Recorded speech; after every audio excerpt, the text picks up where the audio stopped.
이사야서 41장 14절을 함께 말씀을 읽도록 하겠습니다.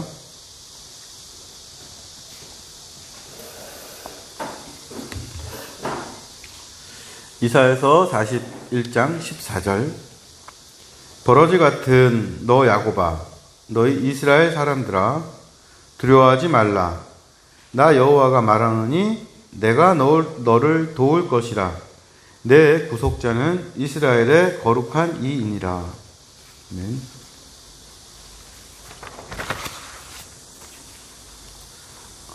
두려워하지 말라는 제목으로 첫 번째 말씀을 전하도록 하겠습니다. 구약에서 두려워하지 말라는 이 구절이 자주 등장합니다. 창세기에서부터 꾸준하게 나오는데 몇 번 정도나 나올까요? 120번 정도 나옵니다. 성경에 두려워하지 말라는 구절이 120번 이상 꾸준하게 나오는 이유가 뭘까요? 인간이, 우리 인생이 그렇기 때문입니다. 우리가 꾸준히 자주 두렵습니다. 두려워하지 말라는 말씀에서 이런 장면을 떠올려 봅니다. 엄마와 어린 딸이 밤길을 걸어갑니다. 어린 딸은 처음 가보는 깜깜한 길이 너무 무서워요. 그래서 엄마 하고 부르죠.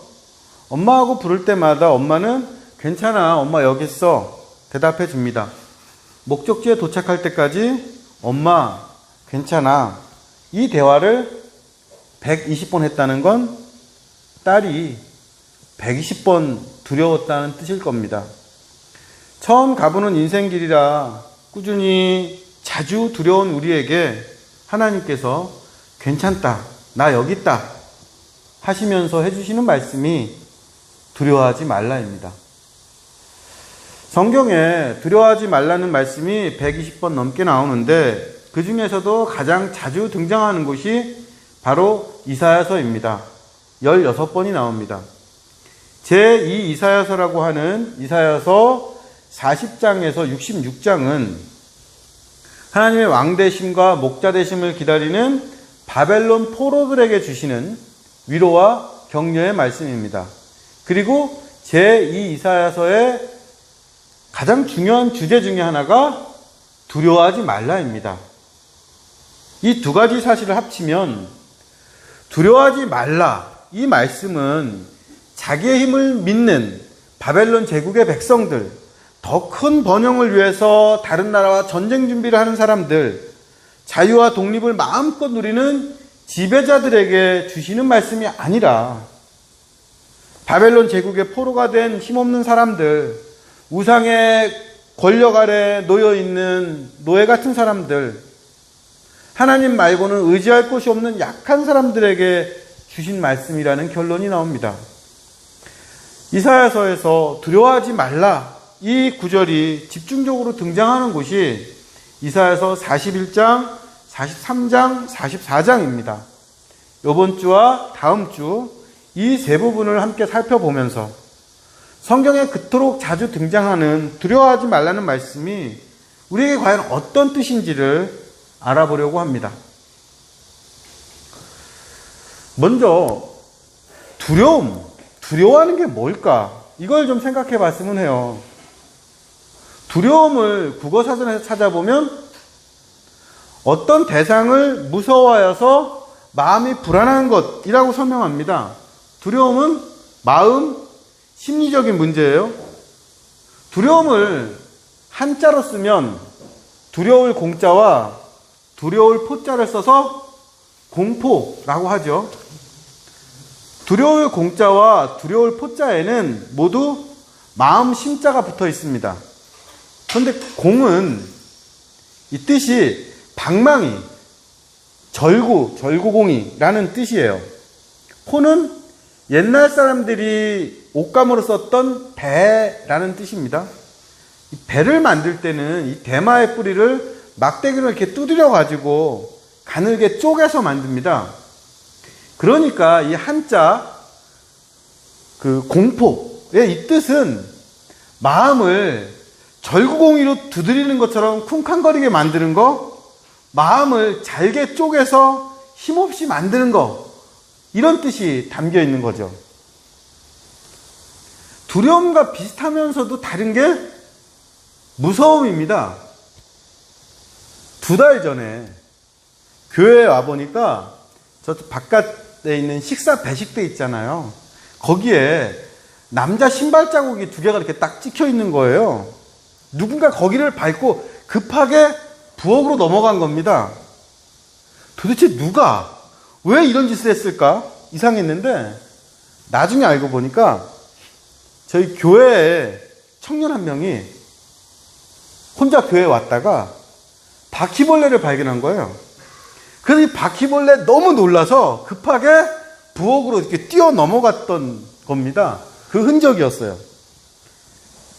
이런 경우에 이 청년은 바퀴벌레를 두려워한 걸까요? 무서워한 걸까요? 직관적으로 이 경우에는 두렵다보다 무섭다가 더 잘 어울린다는 생각이 들지요. 내가 싫어하는 어떤 대상이나 사건이 있는데 이게 직접 내 눈앞에 나타나서 경험이 될 때는 무섭다는 말을 씁니다. 그런데 이게 보이지 않고 경험되지 않을 때 그때는 두렵다고 하는 거죠. 그런데 왜 바퀴벌레가 무서울까요? 바퀴벌레하고 싸우면 내가 이기잖아요. 내가 이겨낼 수 있는데도 그냥 어떤 이유에서인지 무서운 게 있습니다.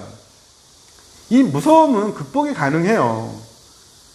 마음을 크게 먹고 바퀴벌레를 발로 밟아보면, 혹은 익숙해지면 이 무서움도 사라집니다. 그런데 두려움은 무서움하고 좀 다릅니다. 두려움은 대상이 뚜렷하게 보이지 않아서 대응을 할 수 없거나 내가 이겨낼 수 없는 더 큰 힘 때문에 일어나기 때문이에요.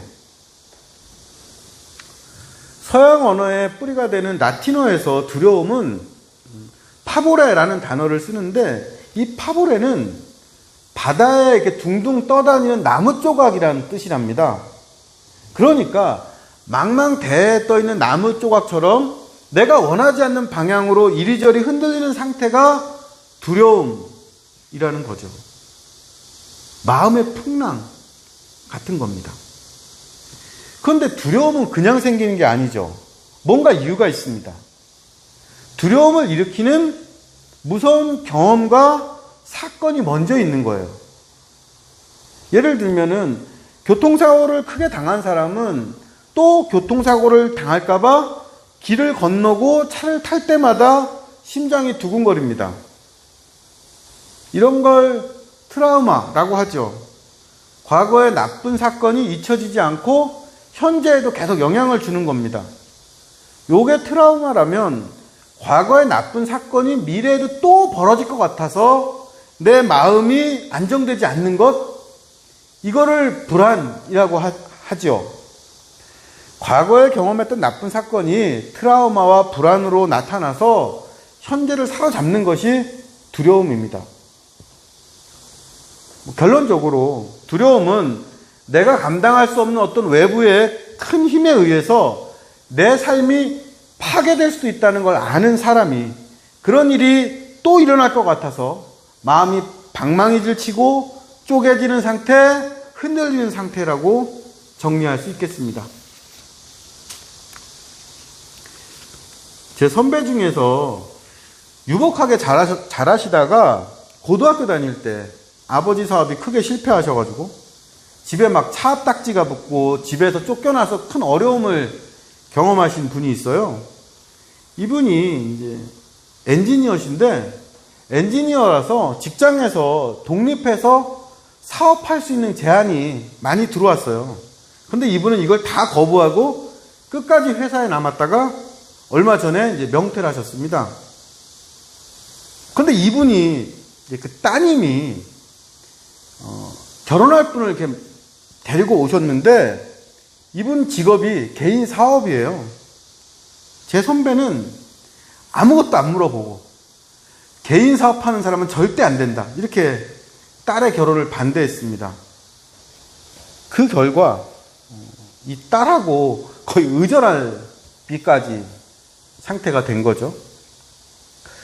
그러니까 이분은요, 어린 시절 겪었던 그 아버지의 그 사업 실패가 큰 영향을 준 겁니다. 개인 사업은 언제든지 망할 수 있다는 두려움을 주었고, 이 두려움 때문에 정말 좋은 제안들을 다 거절했고, 딸과의 관계도 문제가 생긴 거죠. 우리가 가끔 저 사람 왜 저러지? 왜 저런 선택을 하지? 이상하게 생각되는 경우가 있어요.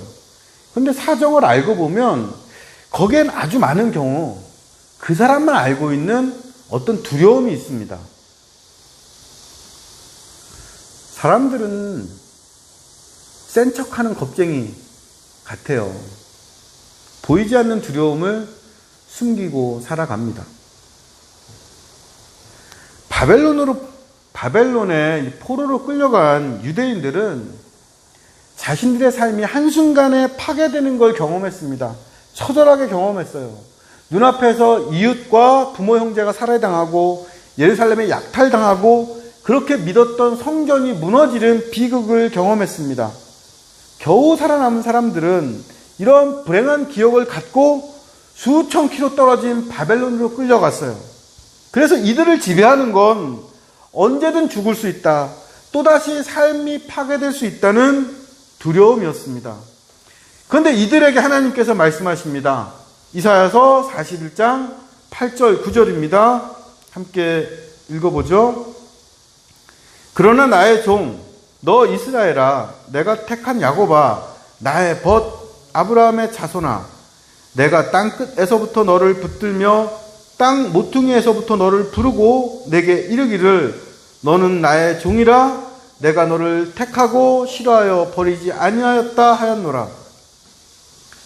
하나님의 말씀은 그러나로 시작을 합니다. 삶이 잿더미가 되는 비극을 겪었고 먼 곳까지 포로로 끌려왔고 이방 나라에서 우상의 지배 아래서 포로로 산다. 그러나입니다. 지금 유대인들은 바벨론이란 낯선 땅에 끌려왔습니다. 바벨론은 이들에게 처음 와보는 땅끝이고 땅의 모퉁입니다. 땅끝이 어떤 곳일까요? 물러날 곳이 없는 낯선 곳, 벼랑처럼 위태로운 곳입니다. 땅의 모퉁이는 어떤 곳일까요? 그 다음이 보이지 않는 곳이에요. 돌아서면 뭐가 나올까 알 수 없는 곳입니다. 바벨론의 유대인들은 땅끝, 땅의 모퉁이에서 아슬아슬하게 살아갑니다. 여유가 없고 예상도 할 수 없는 삶이라서 오늘이 답답하고 내일이 불안한 조마조마한 삶이에요. 하나님께서 이렇게 살고 있는 사람들을 부르시고 그들이 어떤 사람인지를 말씀해 주십니다. 8절에서는 그들을 나의 종, 나의 택한 사람들, 나의 벗 아브라함의 자손들이라고 하시고 9절에서는 다시 너는 나의 종, 내가 택한 사람들, 내가 싫어하지 않고 버리지 않을 사람들이라고 말씀하십니다. 땅끝, 땅의 모퉁이에서 겨우겨우 붙어 사는 그 사람들을 하나님께서는 나의 종, 나의 택한 사람들이라고 하시는 거예요. 종이란 단어에서 우리는 노예, 노비, 하인 이런 의미를 떠올릴 수 있는데 구약에서의 종은 전혀 이런 의미가 아닙니다. 구약에서의 종은 주인의 위임을 받아서 주인의 뜻을 전하고 행하는 아주 중요한 대리자의 의미예요. 예를 들어서 아브라함의 종 엘리에셀은 아버지 아브라함을 대신해서 이삭의 신부를 찾는 일을 담당했습니다. 그 사람이 결정하는 거예요. 누가 신부가 될지. 종이 신랑의 아버지 역할을 대신했던 겁니다. 선택받은 종이란 주인을 대신할 정도로 중요한 사람이에요. 그래서 나의 종, 나의 택한 사람, 이 말을 그 의미를 살려서 요즘 말로 바꾸면 나의 외교관, 내가 임명한 사람, 이런 뜻이 됩니다. 주한 미군 대사가 미국 대통령 대신 한국에서 외교 활동하는 것처럼 바벨론에 있는 그 유대인 포로들이 단순히 포로가 아니라 바벨론의 하나님의 뜻을 전하고 실행하는 외교관이라는 뜻이죠. 그런데 나의 종, 나의 택한 사람들, 하나님의 그 외교관들이, 그 이스라엘 사람들이 바벨론 사람들 눈에는 어떻게 보일까요? 이사야서 41장 14절을 함께 읽겠습니다. 이사야서 41장 14절입니다. 버러지 같은 너 야곱아, 너 이스라엘 사람들아, 두려워하지 말라. 나 여호와가 말하노니 내가 너를 도울 것이라. 내 구속자는 이스라엘의 거룩한 이인이라. 하나님의 종이고 선택받은 민족이고 나라와 백성인 야곱과 이스라엘이 바벨론 사람들 보기에는 그냥 버러지인 거예요. 우리가 흔히 다른 사람을 경멸할 때 이 버러지 같은 놈이라는 말을 쓰는데, 방금 읽은 구절에서의 그 버러지는 경멸의 뜻은 아닙니다. 히브리어에서 벌레로 번역할 수 있는 단어가 두 개가 있어요. 세레치와 톨레, 두 개인데, 세레치는 메뚜기처럼 날개가 있고 다리가 여러 개인 곤충을 의미하고, 톨레는 애벌레, 군뱅이, 구데기, 지렁이, 어떤 벌레인지 아시죠? 그냥 땅에서 꼬물거리는 벌레를 의미합니다. 버러지 같은 너 야곱아에서 버러지로 번역된 단어는 톨레예요. 그러니까 이 말이 애벌레, 군뱅이, 지렁이 같은 야곱아, 이스라엘아, 이런 뜻입니다. 군뱅이, 애벌레는 작고 느리고 자기를 방어할 힘이 하나도 없어요. 이건 경멸하는 뜻이 아니라 세상에서 가장 약한 존재를 부르는 말입니다. 하나님의 종, 하나님이 선택한 외교관들이 세상에서 보기에는 잡히면 그냥 잡히고 눌리면 그냥 터지고 누구와 싸워도 이길 수 없는 군뱅이 같은 거예요. 하나님께서 내가 택한 사람들, 버리지 않을 사람들이라고 하는 이 사람들이 세상에서 보기엔 그냥 버러지 같습니다. 힘도 없고 무기도 없고 싸울 용기도 없어서 늘 무섭게 공포에 쌓여서 꼬물거려요. 근데 우리 형편이 이래요. 하나님의 종이고 선택받은 이스라엘이고 야곱이면 힘있고 건강하고 뭔가 그럴듯해야 되는데 약하고 아프고 아무것도 아닙니다. 현실에서는 그냥 사람들이 우습게 여길 수 있는 버러지 같고, 어떨 땐 내 몸 하나 건사하기 어렵죠. 이사야서 41장은 우리를 8절 9절에서는 나의 종이라고 부르고 14절에서는 버러지라고 부릅니다. 그리고 이 전혀 다른 두 호칭을 위아래로 해서 요 사이에 하나님께서 우리에게 정말 전하시고 싶은 말씀을 끼워 넣어요. 그것이 이사야서 41장 10절에서 13절입니다. 나의 종 버러지 사이 이 가운데 있는 말씀이 하나님께서 우리에게 전하고 싶은 말씀이에요. 함께 읽어보겠습니다. 10절에서 13절 말씀 함께 읽겠습니다. 두려워하지 말라. 내가 너와 함께함이라. 놀라지 말라. 나는 내 하나님이 됨이라. 내가 너를 굳세게 하리라. 참으로 너를 도와주리라. 참으로 나의 의로운 오른손으로 너를 붙들리라. 보라, 내게 노하던 자들이 수치와 능욕을 당할 것이요 너와 다투던 자들이 아무것도 아닌 것 같이 될 것이며 멸망할 것이라. 내가 찾아도 너와 싸우던 자들을 만나지 못할 것이요 너를 치는 자들은 아무것도 아닌 것 같고 허무한 것 같이 되리니, 이는 나 여호와 너의 하나님이 내 오른손을 붙들고 내게 이르기를 두려워하지 말라. 내가 너를 도우리라 할 것임이니라.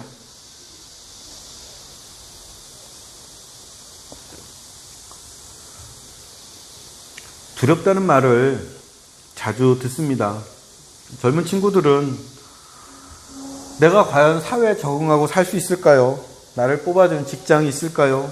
결혼을 할 수 있을까요? 두렵다고 합니다. 제 또래 나이 든 분들은 내가 잘 버틸 수 있을까?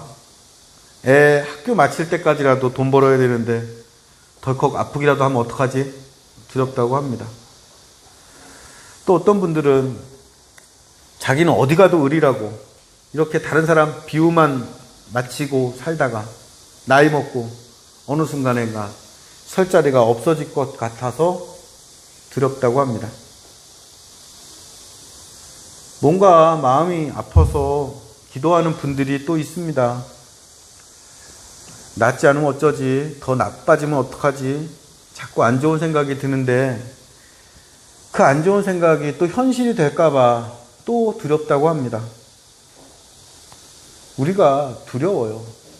나는 두려움 없이 살 줄 알았는데 사자처럼 당당하게 살 줄 알았는데 살다 보니까 그냥 사방이 무서운 벌레 같은 처지가 됐습니다. 그런데 하나님을 처음 믿었던 아브라함도 그랬습니다.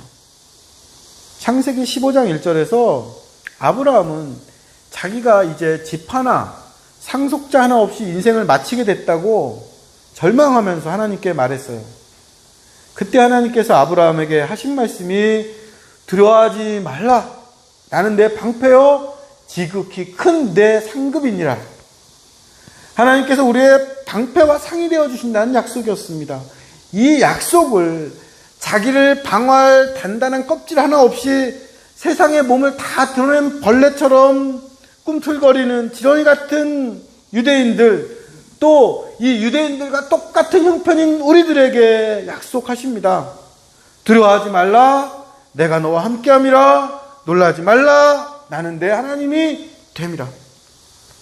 여기서 놀라지 말라는 말씀에는 뜻이 두 가지예요. 하나는 너를 위협하는 사건과 사람 때문에 놀라지 말라는 뜻도 있고, 또 하나는 하나님께서 이제 너의 상상을 뛰어넘는 일을 하실 테니까 그걸 보고 놀라지 말라는 뜻도 있습니다.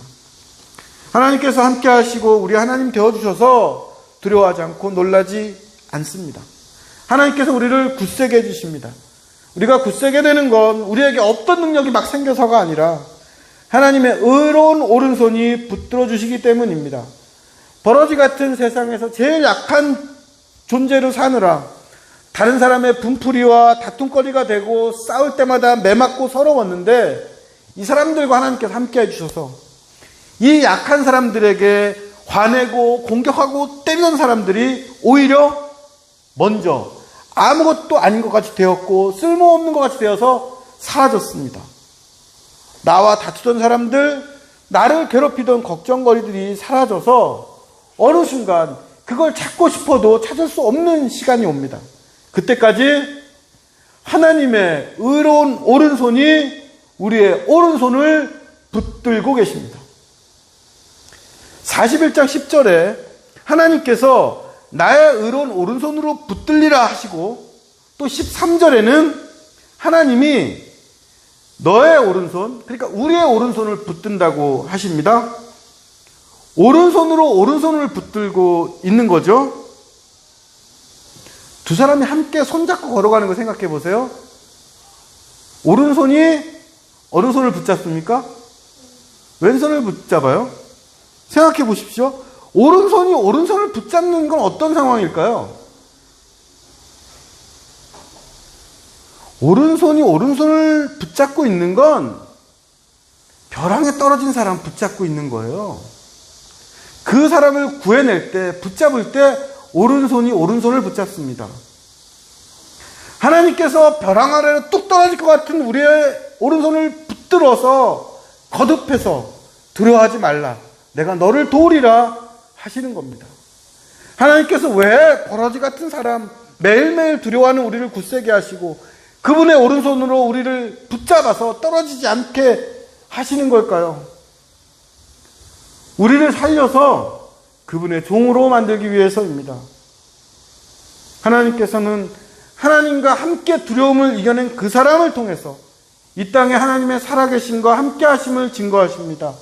세상에 그 어떤 신도 하지 못할 구원을 베푸시는 하나님의 능력을 전하게 하시고 두려움에 빠졌던 우리를 세상을 향해서 하나님의 이름을 알지 못하였느냐 듣지 못하였느냐 선포하는 자들로 만드십니다.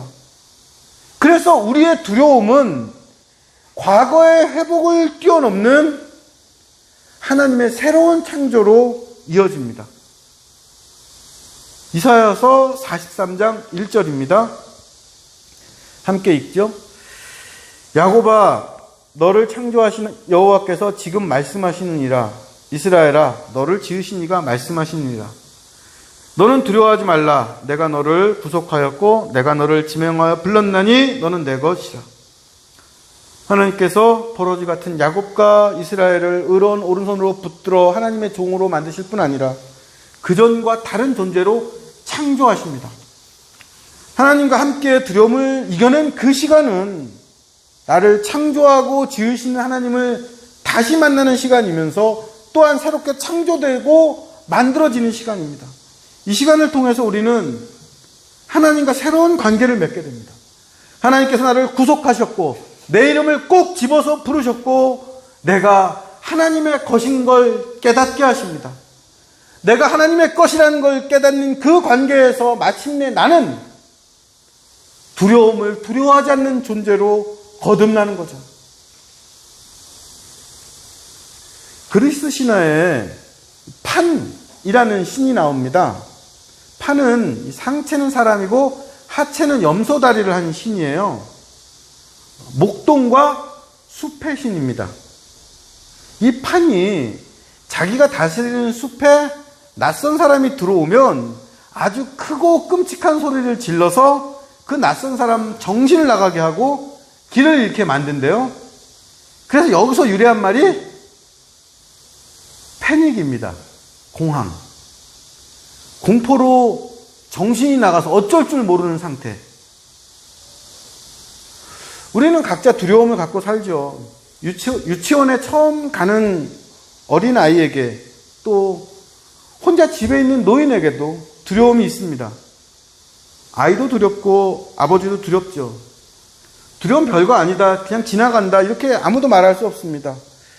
두려운 시간을 그냥 점프할 수도 없어요. 두려움에는 특별한 비법이 없습니다. 그런데 분명히 말씀드릴 수 있는 건 있습니다.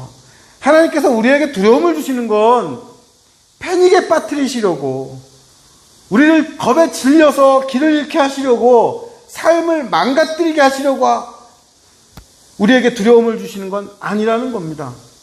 하나님께서는 두려움의 시간에서 하나님의 함께 하심과 의로운 오른손을 경험하게 하시고 그전과는 다른 존재로 창조하십니다.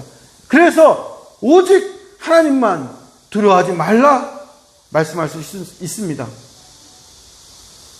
두려워하지 말라. 이 말씀을 마음으로 듣고 우리의 두려운 밤을 창조의 아침으로 만드시는 하나님의 능력을 믿습니다. 그 능력으로 우리는 하나님의 것으로 또다시 새로운 길을 걸어갈 것입니다.